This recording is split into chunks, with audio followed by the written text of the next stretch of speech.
NEET 2023ல கேட்கப்பட்ட இன்னொரு question என்னன்னு பார்த்தா ஆக்சியல் பிளாசன்டேஷன் இஸ் அப்சார்ப்ட் இன் அப்படின்னு சொல்லி ஒரு லிஸ்ட் ஆஃப் பிளான்ஸ் பேர் கொடுத்துருக்காங்க. இதுக்கு போறதுக்கு முன்னாடி பிளாசன்டேஷன்னா என்னன்னு பார்க்கலாம். ஓவரிஸ்ல ஓவியூல் எப்படி அரேஞ்ச் ஆயிருக்கு அப்படின்னு படிக்கிறது தான் பிளாசன்டேஷன். ஒரு 5 பிளாசன்டேஷன் இருக்கு. இதுல 4 நான் இங்க ரெப்ரசென்ட் பண்ணியிருக்கேன்.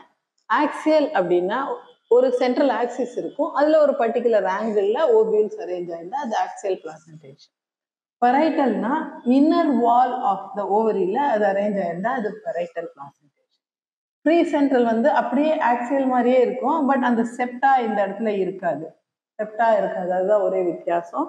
மார்ஜினல்னா 2 ரோல அரேஞ்ச் ஆயிருக்கும், ஒரு சைடு மட்டும் இந்த மாதிரி அரேஞ்ச் ஆயிருந்தா அது மார்ஜினல் பிளாசன்டேஷன். இப்ப இங்க கொடுக்கப்பட்ட பிளான்ட்ல எது எது என்னென்னு பார்க்கலாம். நம்ம இங்க டொமேட்டோ வந்து ஆக்சியல் பிளாசன்டேஷன், டயாந்தஸ் வந்து ப்ரீ சென்ட்ரல் பிளாசன்டேஷன், பி வந்து மார்ஜினல் பிளாசன்டேஷன். ஸோ இந்த ஆப்ஷன் நமக்கு கிடையாது, ஏன்னா எல்லாமே ஆக்சியல் பிளாசன்டேஷன் இருக்கணும். இப்ப சைனா ரோஸ் வந்து axial, petunia axial, lemon also axial. So mostly இதுதான் ஆன்சர் கரெக்டா இருக்க முடியும்.